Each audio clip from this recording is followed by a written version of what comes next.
Estamos en La Venganza Será Terrible por AM750. Hoy estamos sin público, pero recuerden que jueves y viernes, o sea, mañana y pasado, haremos la matiné a las 8 de la noche. Los esperamos en Venezuela 3:30 en el auditorio Caras y Caretas. Hablaremos esta noche de Snorri Diatripa.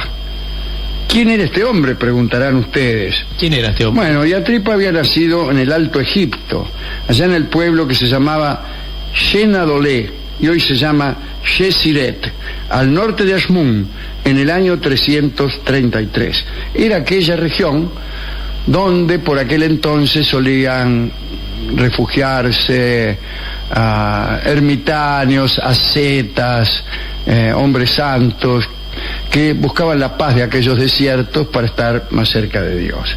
Los padres de Snorri eran muy pobres y ya desde joven mandaron al muchacho a cuidar vacas ajenas, por cierto. Un día, cuando tenía 8 años, los padres notaron que Snorri no volvía a su casa luego del trabajo. ¿Qué le estará pasando al bueno de Snorri, que no regresa a su domicilio luego de su tarea? Entonces lo fueron a buscar y descubrieron que estaba hundido desde hacía largas horas hasta el cogote en un canal de riego rezando. Parece que había adquirido estas prácticas luego de varios encuentros con un peregrino cristiano del que no tenemos otras noticias. Por esos tiempos ya se habían establecido algunos monasterios cristianos, y así fue como dejaron a Snorri convertirse en monje y lo mandaron junto a un tío llamado Bugul, que pertenecía a un monasterio por ahí por Shenadolé, quedaba en la montaña de Atribis. Cuando el muchacho llegó a aquel monasterio, quiso practicar la ascesis, es decir, convertirse en una asceta. A los 16 años había ayunado tanto el pobre que, según sus biógrafos, tenía el cuerpo totalmente seco como pastel de polaco, sí, y la piel adherida a los huesos. No comía más que una vez por semana y lo hacía de una manera terrible. Parece que metía unos pedazos de marroco en una botella y resolvía no comer más que aquellos cachos de pan que podía cazar con los dedos. Es decir, que la mayoría de los pedazos le quedaban adentro de la botella y no se los lastraba. Agregaba a todo esto alguna otra práctica, como por ejemplo atarse a una cruz y permanecer suspendido en ella una semana entera, o si no, leía constantemente, lo cual no quiero decir que sea una actividad tan autoflagelante como la anterior, ¿no? Tenía la pretensión de fundar su propio monasterio y regir a los monjes según su propio dictamen. En realidad, todo esto tenía un fin: atacar al paganismo. Snorri odiaba a los paganos que todavía quedaban por aquella región. 5 años más tarde se alejó de su tío Bugul, erigió su propio lugar de culto y comenzaron a caerle monjes que se alinearon bajo su prédica. A diferencia de todos los monasterios o asentamientos ascéticos, Snorri empleó la violencia redondamente, sí señor. Ideó una disciplina monástica básicamente de repulsa a toda individualidad. Por ejemplo, en el monasterio de Snorri, toda ascesis, toda mortificación, incluso toda plegaria individual estaba prohibida. Las oraciones se hacían colectivamente, los ayunos eran en grupo, y los practicantes debían llevar idéntico ropaje y debían ejecutar gestos análogos en el oficio, en el refectorio, en cualquier parte. Debían aniquilarse en el montón, sumergir la propia individualidad en las actividades del grupo. Snorri quería lograr, según decía, un alma colectiva, que no es un mal título para un bolero, y dispuso una serie de reglas y ejercicios que modelaban no solo las almas sino también los cuerpos, hasta unificarlos. Él pretendía uniformar hasta los movimientos más sutiles.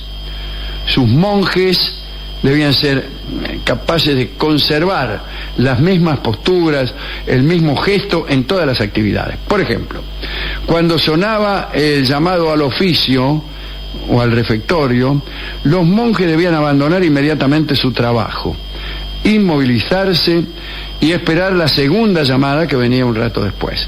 Snoudi castigaba despiadadamente a todo monje al que sorprendía prosiguiendo algún gesto después del aviso. Claro, pero a veces... Venía el aviso y vos te seguías moviendo, te la daban. Pero hay gestos que vienen con inercia, ¿veo? Bueno, ahora va a ver qué es lo que pasó. Parece que un día la llamada sorprendió a un monje panadero en el preciso momento en que metía leña en el horno. Entonces tuvo que quedarse con la mano adentro, inmóvil en esa postura, hasta que sonó la segunda llamada. Y entonces retiró la mano completamente quemada. Señor. Bueno, esto con respecto a la unificación física. Con respecto a la unificación espiritual, había cierto número de prohibiciones. No se podían usar pronombres posesivos, nada de me, tú, su, ¿no? Estaba prohibida la risa también. El simple hecho de reír exponía al monje a un palazo. Te reías, te daban un palo. El castigo se hacía con un palo, naturalmente, y los palazos a veces provocaban la muerte del tipo. Por ahí vos te reías, venía Snoudi, te surtía un palazo y te liquidaba. A esto le llamaba unificación espiritual. Claro, morirse de risa era. Sí. Snoudi inspiraba tal terror a sus monjes que todos salían rajando cuando él agarraba el palo o daba señales de enojo. No era precisamente el método de Jean Piaget el que aplicaba a este maestro allí, pero el caso es que con esa disciplina Snoudi di Atrippa había formado más que un grupo de monjes, un ejército terrible, porque Snoudi no solo violentaba a sus monjes, sino que tenía por costumbre atacar los templos paganos que sobrevivían en los alrededores de Asmun. Al principio parece que solo se le agarró contra los cultos y los edificios. Se contentaba con interrumpir las plegarias o entrar al templo y, qué sé yo, tirar 3 o 4 estatuas, afanarse algunos objetos preciosos. Pero después directamente arremetieron contra aquellos que profesaban el paganismo. Es decir, ya no entraban al templo a interrumpir el culto o a romper 3 o 4 estatuas, sino agarraban a los que tenían fama de paganos y se les hacían pagar, por decir, me permite el chiste, ¿no? O los fajaban o los mataban. La verdad es, como hemos dicho, algunos emperadores de Bizancio, Teodosio el Grande y sus sucesores, no hicieron mucho para impedir aquellos actos realizados bajo el estandarte de Cristo, sino más bien los prohijaban. Entonces los paganos de Asmun y los pueblos vecinos temblaban al solo escuchar el nombre de Snoudi di Atrippa. Un día este muchacho con sus seguidores atacó una estatua que emitía oráculos y en torno a ella se juntaban muchos paganos. Se originaron unas peleas que pronto degeneraron en matanzas y los monjes enloquecidos de furor le prendieron fuego a las casas, saquearon la ciudad y degollaron a todo el que encontraron en la calle. Todo esto en nombre de la piedad. Nada detuvo a Snoudi en aquella locura exterminadora, hasta que en el año 446, recuérdese que había nacido en el 333, ¿no? Por esos tiempos Snoudi estaba saqueando un templo pagano de la Tebaida y en un momento los atacados tomaron algunas de las piedras de sus estatuas y lapidaron al monje cuando emprendía su lenta retirada. Era una retirada lenta porque tenía 113 años de edad. ¿Qué le parece? Imagino yo que le diría a sus compañeros más rápidos, no corran, que es peor, ¿no? Snoudi es solo un ejemplo de los centenares de monjes que, ya no como los pacíficos ascetas de quienes hemos hablado muchas veces, que se autocastigaban por haber matado un mosquito, ¿no? Bueno, sino de un modo violento entraron en los desiertos egipcios para destruir los vestigios de un paganismo que todavía sobrevivía, ¿no?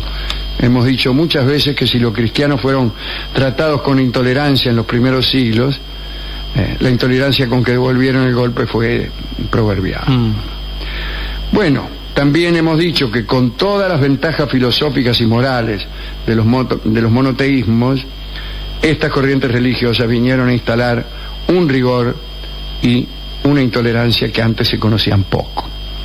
La otra cuestión interesante que podemos extraer de esta historia es que comer una vez por semana y mal permite que uno viva hasta los 113 años. Bueno, se me dirá que esa tampoco es vida, pero no está mal, ¿eh? Si en aquel desierto, mal atendido, en una época de enormes dificultades, este hombre llegó a los 113 años, quiere decir... ¿Qué? Que no se murió hasta esa edad. Sí, señor. Yo prefiero el ascetismo manso de los que se quedan largas y largas horas suplicando a la cruz.